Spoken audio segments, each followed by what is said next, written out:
Olá, sejam bem-vindos a mais um videocast do Breast Save Group. E nesse videocast, eu, Aline Carvalho e Maria Najime iremos discutir sobre um artigo publicado em 2022 pelo grupo espanhol capitaneado por Dr. Benigno Acer, conduzido em La Coruña, na Espanha. São os dados preliminares do estudo PREC 20. O objetivo desse estudo foi analisar a segurança da mastectomia e reconstrução pré-peitoral imediata, utilizando implantes de poliuretano em mulheres com câncer de mama ou denominadas de alto risco. Né, Maria? Diga para a gente, Maria, como foi o desenho desse estudo? Pois é, o desenho do estudo ele foi prospectivo, né, observacional, das pacientes que fizeram reconstrução com implante pré-peitoral com prótese de poliuretano. É interessante, Aline, que a gente tem pouca coisa do poliuretano específico para reconstrução, né? E pré-peitoral especificamente. Foram incluídas mulheres com câncer de alto risco, câncer de mama ou CDS, submetidas a mastectomia preservadora de pele ou preservadora do cão, nipple sparing, e que foi feita a reconstrução imediata com implante de poliuretano pré-peitoral. Era considerada mulheres de alto risco com as pacientes com síndrome hereditária de câncer de mama e ovário, lesões de alto risco associadas a histórico familiar ou diagnóstico prévio de câncer de mama diagnosticada durante o acompanhamento. O total foram 159 reconstruções em 102 mulheres, e a maioria delas foi por câncer de mama especificamente. Isso, Maria. E na avaliação pré-operatória, todas fizeram mamografia, ultrassom de mamas e ressonância nuclear magnética, né, das mamas, para confirmar o tamanho do tumor e também como era a distribuição glandular e a gordura subcutânea e também aquela gordura que está ali na região da transição, né, subclavicular e também da região external. Foram realizadas as mastectomias ditas conservadoras, que são as mastectomias poupadoras, né, de pele, ou as poupadoras de pele, mamilo e areola, e a incisão que foi realizada, ela foi ditada principalmente pelo tamanho dessa mama e também pelo formato e o tipo da mama. Então, a incisão inframamária foi aquela no sulco, né? Aquela utilizada mais nas mulheres com mamas pequenas e moderadas. A incisão vertical, naquelas mulheres com mamas, né, de tamanho moderado também, e aquela de padrão Weiss-Pater vertical nas mulheres com mamas pitosadas. A distribuição da gordura foi observada, a gordura subcutânea foi observada pela ressonância magnética pré-operatória, e algo que eu achei muito interessante é que eles documentaram a espessura do retalho cutâneo, né, do retalho de pele, foi avaliado segundo a classificação de Rancati, que ele coloca como tipo 1, tipo 2 e tipo 3. Tipo 1, aquela que tem espessura até 1 centímetro, tipo 2, né, de 2 a 3 centímetros, e tipo 3, aquelas mulheres com panículo adiposo mais espesso, em torno de 3 centímetros de espessura, né? Nos tumores também, que eram muito próximos da pele, eles tinham todo o cuidado de colocar um clipe, né? Para caso depois desse uma margem comprometida, eles avaliarem como que eles iam abordar essa margem, se ou se não Eles iam faziam abordar. ductos, né? Eles faziam ductos nessas pacientes da nipple sparing, dependendo. Você diz a biópsia da base da papila? Isso. Sim, também faziam também a biópsia da base da papila, e se caso comprometida, a papila realmente era retirada, né? E todos os implantes utilizados foram de poliuretano e da marca Polytec, né? E todos colocados em posição pré-peitoral, como você bem falou, né? E também recomendaram a administração do antibiótico, né, que foi a cefazolina, nas primeiras 24 horas, e colocaram drenos de sucção em todas as pacientes, né, Maria? Foram até os intraoperatórios, né? Aí a gente tem a questão do pós-operatório. É, Foi recomendado utilizar camiseta sem o sutiã de compressão, que é um pouco diferente do que a gente faz, né? Eu costumo pedir sutiã de Sim, achei compressão. diferente. Não recomendaram o sutiã de compressão, achei muito Pelo que está no interessante. artigo, eles colocam assim, que eles olhavam se tinha hematoma, se não tinha hematoma, eles botavam para colocar só a camiseta, sem o sutiã de compressão. Eu tenho um pouco de insegurança em fazer isso, vai todo mundo de compressão. O dreno foi removido quando a vazão era menor do que 50 ml por dia. Não tem aquela história de 2 dias, como era o artigo que a gente comentou anterior. Todas as pacientes submetidas à ressonância 1 ano após a intervenção para avaliar a glândula residual, como você falou, de acordo com o retalho. Definição de complicações. Eles dividiam entre avaliações imediatas, que eram os primeiros, dos primeiros 3 meses. Então, o que a gente vai estar olhando aqui são os problemas que aconteceram, as complicações relacionadas aos primeiros 3 meses. Sangramento pós-operatório, qualquer quantidade de sangue durante os primeiros 7 dias, ou qualquer sangramento que tenha modificado a internação hospitalar, prolongado esse período, né? O seroma, o acúmulo de líquido, que exigiu manutenção por mais de 10 dias, ou que teve que colocar um novo dreno. Eles estabeleceram o que era efetivamente cada complicação, não era uma pequena Exatamente. complicação. Eles estabeleceram, isso foi legal porque o artigo ficou bem documentado, até as complicações ficaram bem documentadas, né? Infecção, necessidade de antibiótico nos primeiros 30 dias de pós-operatório, excluindo essa profilaxia antibiótica que era feita. A decência, a separação das bordas, que exigiu a questão da intervenção do cirurgião. Então, quando era feito só com curativos, por exemplo, isso não era descrito como decência. Necrose cutânea, toda necrose que aparece nos primeiros 3 meses e que necessitou de intervenção, ou no consultório ou na sala cirúrgica, também estava incluída. E a perda de implante, por razões óbvias, era a necessidade de remover esse implante por qualquer razão, também nesse período dos 3 meses. É muito interessante essa documentação do que realmente é a complicação. Não é qualquer seroma, não é qualquer hematoma, não é qualquer necrose, Exatamente. não é qualquer decência, né? Eu achei bem interessante e muito importante para você documentar bem nos trabalhos os tipos de complicações. Em relação à análise, né, dos resultados, a parte estatística, eles consideraram o que seria um cálculo ideal de tamanho de amostra para você ter um poder estatístico importante, assumindo 5%, né, de perda de implante, que é aquilo que a gente estava conversando no outro artigo, né, que é sobre o que é recomendado como boa prática, né? E eles chegaram no número de 81 pacientes. Só que eles foram muito além, eles conseguiram avaliar um maior número, foram 159 reconstruções, sendo que 125 foram oncológicas e 34 cirurgias redutoras de risco, né? A nipple mastectomy, foi a mais utilizada em quase 70% dos casos, né? E as oncológicas também foram a maioria, né? Em 70% quase 70% dos casos. E a incisão mais usada ficou ali 34% para inframamária e 34% para incisão vertical, sem ser aquela vertical eyes in pattern, né?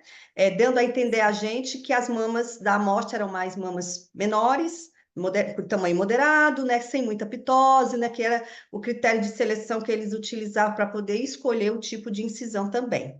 Tivemos Até pacientes, pré-peitoral também, né? Até para fazer pré-peitoral. justamente para tentar minimizar, né, esse risco de complicações com essas mamas muito pitosadas e reconstrução pré-peitoral. E radioterapia prévia teve pacientes nessa amostra, 13,7. A duração média de cirurgia foram 3 horas, né, um tempo razoável. O peso da mama não foram, como eu estava dizendo anteriormente, não foram mamas volumosas, o peso foi quase 300 gramas, 290, né? E outro dado importante foram quase 40% das pacientes fizeram radioterapia no pós-operatório, né, Maria? E em relação ao segmento, Maria, o que tu achou do segmento desse A estudo? média de segmento dessas pacientes foi 11 meses. 14 pacientes tiveram complicações, né? 8,8%. Seromas e decências são as mais comuns, acredito que também na nossa prática, né?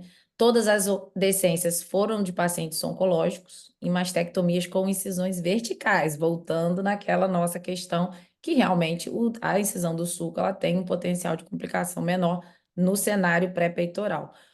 8 mulheres necessitaram de reoperação, que foi 5% das reconstruções, então ele conseguiu ficar naquele índice de boas práticas, né, com 5% só de reoperação, e 7 delas por exposição, como resultado de necrose de pele, decência da ferida ou infecção do implante. 2 casos de necroses cutâneas foram de pacientes que eram previamente irradiadas, que tinham feito a radioterapia prévia, e em 5 das 7 exposições foi utilizado retalhos locais para cobertura. que foram eficazes em 3 pacientes. Ele tem um artigo muito legal sobre retalhos locais que a gente já discutiu aqui no nosso videocast, que realmente ele consegue fazer o resgate dessas pacientes de maneira até heróica. Então, e é interessante que, inclusive, ouvindo esse videocast também, porque ele é bem interessante nesse sentido, é o meu da Glaucia, acho que tem algumas semanas. 4 reconstruções, 2,5%, levaram à perda do implante, que é um índice baixo, confere, Aline. Sim, no índice baixo. Em relação a isso que você falou, Maria, do resgate, né, com os retalhos locais, mais na frente, na discussão do artigo, ele fala que parece que o implante de poliuretano, ele permite essa tolerabilidade, né, maior a uma menor taxa de infecção, o que faz com que a gente consiga obter maiores sucessos nesses resgates com retalhos locais quando a prótese utilizada é a de poliuretano. Então, ele deixa bem claro que parece que a prótese de poliuretano, uma das vantagens dela seria justamente essa, uma melhor tolerância à infecção do implante. Ele deixa bem claro isso na discussão mais à frente no artigo, né, Maria? Em relação aos eventos oncológicos, que é uma preocupação de alguns colegas que têm em relação à técnica pré-peitoral, durante o acompanhamento, apenas 3 pacientes tiveram algum tipo de progresso, de progressão do seu evento oncológico. Uma delas apenas foi recidiva local, né, na mastectomia, que ocorreu 10 meses após a cirurgia e era um tumor HER2. A outra progressão foi axilar, né, que foi uma progressão após 6 meses dessa mastectomia, num tumor triplo negativo, e a outra foi uma metacerebral. Então, quando a gente vai avaliar, a gente observa que há sim uma baixa incidência de recidiva local, denotando uma segurança oncológica dessa técnica pré-peitoral e também do implante de poliuretano. Então, esse estudo, o PREC-20, ele foi projetado para avaliar essa segurança também da reconstrução imediata com implante, nesse tipo de mastectomia mais conservadora, mas também ele tem um braço, Maria, que ele avalia a satisfação e a qualidade de vida dessas pacientes também, que vão ser avaliadas pelo questionário, né, do Breast Kill, que vai ver também essas sequelas cosméticas, né, durante um certo tempo. Então, é um estudo grande, importante, que está começando a ser desmembrado, seus resultados estão começando a aparecer, e é um estudo que vale a pena a gente, todo mundo que faz reconstrução, a gente começar a se familiarizar com os resultados do PREC-20 do grupo do Dr. Benigno Lacerda, né, Maria? A questão do implante de poliuretano, ele tem sido considerado macrotexturizado, né? E tem tido um alerta em relação ao linfoma anaplásico. Lembrar que na Alemanha, onde é muito utilizado esse implante da Politec, tem um índice muito baixo de linfoma anaplásico. Então, foi através desse dado que inspirou a realização desse exame, desse estudo, efetivamente, né? Eles acreditam que o implante ele não pode ser considerado macrotexturizado, porque essa espuma de poliuretano, na verdade, essa prótese, ela é uma prótese lisa. A espuma, ela que cobre, ela vai se incorporando à superfície da cápsula, né, interna, e aí a gente tem uma baixa contratura capsular. É interessante que o pessoal da estética costuma usar bastante a de poliuretano, porque, segundo eles, ela adere melhor, ela se posiciona melhor ali na cápsula e dá esse resultado mais fixo, né? Daquela questão da prótese não se mobilizar muito ali na cápsula. É a questão da estabilidade do implante, né? Esse implante ele fica mais estável no tórax, justamente porque ele tem uma maior aderência, né? Mas, em contrapartida, teve uma grande discussão em relação a essa questão do linfoma de células anaplásticas, tanto que a gente tem duas marcas, né, de implantes de poliuretano, que é um da Silimed e o da Politec. E o estudo utilizou justamente o da Politec, porque era o que era utilizado na Alemanha, né? E era o que você tinha, né, baixíssimas taxas, né, desse tipo de linfoma. Então, por isso que ele optou por utilizar dessa marca específica e para avaliar também os seus resultados em relação à reconstrução.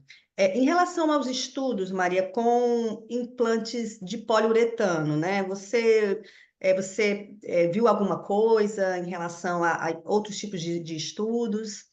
O que eu consegui ver é que atualmente tem 4 estudos que avaliam esse uso de implantes, né, de poliuretano na reconstrução, todos retrospectivos, então esse estudo é inédito nesse sentido. Eles concluem que a colocação do implante de poliuretano na posição pré-peitoral associado a essas mastectomias conservadoras é seguro, eficaz para o tratamento oncológico e, querendo ou não, é uma técnica mais simples de executar, né? Reduz o tempo cirúrgico, complicações e custo de manutenção, a questão da tela, né? Quando essa experiência é comparada com as outras, por exemplo, a tela que usa tela sintética ou biológica, acaba que o poliuretano tem menor incidência de infecção, aquilo que você falou no começo, né? E a perda acaba sendo menor nesse cenário. Isso. Assim, o PREC 20, ele é atualmente o único estudo que prospectivamente avaliou a segurança, né, dos implantes de poliuretano. Esses outros 4 estudos que você mencionou são estudos retrospectivos. Então, por isso da importância, né, desse estudo, porque ele está justamente avaliando de maneira prospectiva. E foi observada essa baixa incidência de complicações também nesse estudo prospectivo, mas é um acompanhamento ainda inicial, de curto prazo. Tem uma baixa incidência de seroma infecção, conforme a gente tinha falado, né? Esse fenômeno da integração, né, dessa espuma do poliuretano no subcutâneo, ele permite essa maior adesão, diminuindo seroma, diminuindo infecção, e parece que ele é mais resistente, aquilo que a gente estava falando, tanto que nesses casos, né, da exposição, ele permite você uma nova intervenção, você fazer retalhos e você muitas vezes ter uma maior taxa de salvamento dessa reconstrução, né, Maria? E esse estudo também mostra que a reconstrução pré-pectoral com o implante de poliuretano é compatível com o tratamento do câncer, ele chegou a essa conclusão também, e que o tratamento com quimio neoadjuvante nessas pacientes não levaram ao aumento no pós-operatório de complicações ou recorrências locais, pelo menos não estatisticamente significativo. No estudo PREC 20, né, a presença de contratura não foi detectada em pacientes irradiadas, talvez pelo curto período, porque essa contratura geralmente é um pouquinho posterior, mas vamos aguardar um pouco cenas do próximo capítulo desse estudo, o Isso é um estudo, desmembramento dele. um estudo prospectivo que está ainda em realização, está em andamento ainda, né? Então vai vir muita coisa, aí muitos dados novos para a gente, mas tem algumas limitações que ele mesmo relata, né? Como você já falou, o tempo de acompanhamento da série ainda é insuficiente, principalmente para você avaliar questão, às vezes, de segurança oncológica, né, da reconstrução pré-peitoral nesse cenário, juntamente com o implante de poliuretano, né, mas esse baixíssimo índice de complicações é também muito complicado para a gente associar uma relação de causa e de efeito, né, de algum fator de risco que seja a causa dessa complicação, porque a gente teve baixo índice de complicações nessa série até o momento, e também há uma ausência de um grupo controle, um grupo justamente que de outra técnica cirúrgica com outro tipo de prótese, né, que a gente pudesse fazer essa comparação desses dados, né, Maria? Eu acho que também a questão de fazer, assim, parear um pouco a questão de idade, né, que a gente, querendo ou não, 290 gramas cada mama de peso, são mamas pequenas. Talvez esse viés de seleção seja uma coisa automática, não sei. Ele, quando vai fazer a pré-peitoral, né, pela característica das pacientes, tanto na oncológica como na redutora de risco, a grande maioria são mamas pequenas, moderadas, incisão em sulco. Ele acaba tendo essa seleção justamente para diminuir as taxas de Mas acho complicação, que né? talvez seja pela técnica, ou talvez a gente não tem como saber se não tem grupo controle, concordo. Assim, em É. conclusão, são dados preliminares, obviamente. Por ser um estudo prospectivo, confirma que a reconstrução com o implante de poliuretano tem baixa incidência de complicação pós-operatória, né, de 8,8, baixa incidência de perda de implante também, 2,5, está dentro do esperado, mas assim, é baixo. Caso de exposição de implantes, pode ser manejado com retalhos locais, isso é importantíssimo, porque a gente tem dificuldade nesses resgates, né? E que vai evitar essa perda da reconstrução. Então, é uma coisa mais factível nesse cenário. Na área oncológica, né, o contexto oncológico é seguro nos pacientes em tratamento sistêmico, bem como naqueles que precisam da rádio pós-mastectomia, inclusive pelas baixas taxas de contratura. Baixa incidência de complicação pós-operatória em mulheres com cirurgia redutora de risco, talvez seja o cenário que mais se empregue nessas pacientes de redutora de risco, né? e é um bom dispositivo e uma boa opção nesse contexto de pré-peitoral. Exato. Só que aqui, pelo menos aqui em Fortaleza, Maria, a gente não tem esse tipo de prótese, né? De poliuretano. A gente tem outras marcas, né? Mas poliuretano não vem para cá, assim, a gente não tem essa representação da Politec atualmente. Não sei como é que funciona aí para você no Rio. Não, aqui a gente tem Silimed Politec também. A gente tem aqui Mas disponível. depois desse artigo, você acha que vai arriscar algumas reconstruções de poliuretano ou você vai Já esperar o fiz, já fiz amadurecimento algum, desses já dados? fiz, eu já fiz algum de Já poliuretano. fez? E Já, que na tu observou verdade, na tua prática? você já sabe que eu não gosto muito da pré-peitoral. Eu gosto sempre da.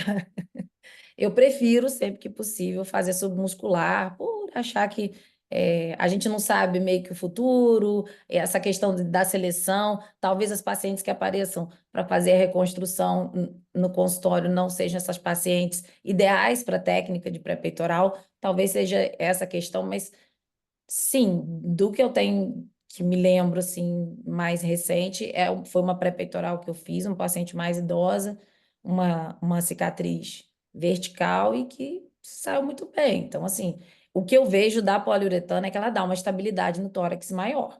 Agora, fazer retirada de poliuretano quando tem contratura, que é raro, mas pode acontecer também, é difícil porque ela tem uma aderência Pele, que né? parece um velcro para poder fazer retirada dessa prótese. Ela tem uma aderência importante na É, cápsula, por essa, né, infiltração do polímero, né, da questão da exatamente. É por incorporação, isso, ele incorpora na cápsula. é por isso que ele seleciona essa prótese justamente para essa técnica pré-peitoral, que na opinião dele realmente faz a diferença, né? Mas eu vou esperar o amadurecimento dos dados, né? Ainda tem um pouquinho aí pela frente para a gente ver o que que vai acontecer Eu também, queria né? ver mais tempo, né? Eu queria ver depois de 3 meses aí como é que as coisas iam ficar. Porque Mas o lembrar que estudo esse está em poliuretano, andamento, ele vai publicar em breve os dados, e aí a gente vai ter um maior amadurecimento desses dados, mas é um estudo importantíssimo, né? Eu acho que a gente tem que saber quem faz reconstrução, a gente tem que saber que tem essa possibilidade, que tem esse grupo europeu, né? Que tem o Benigno, que está cada vez mais mostrando esses dados para a gente, mas a gente ainda precisa amadurecer para poder começar a trazer para a nossa prática e precisa chegar de cada vez mais esse tipo de prótese aqui para a gente também. Então, com isso, acho que a gente encerra, né, Maria, mais essa discussão sobre reconstrução mamária, mais esse videocast do Breast CV Group, um videocast para quem faz oncoplastia e reconstrução mamária. Muito obrigada pela tua participação e até o é a próximo. próxima.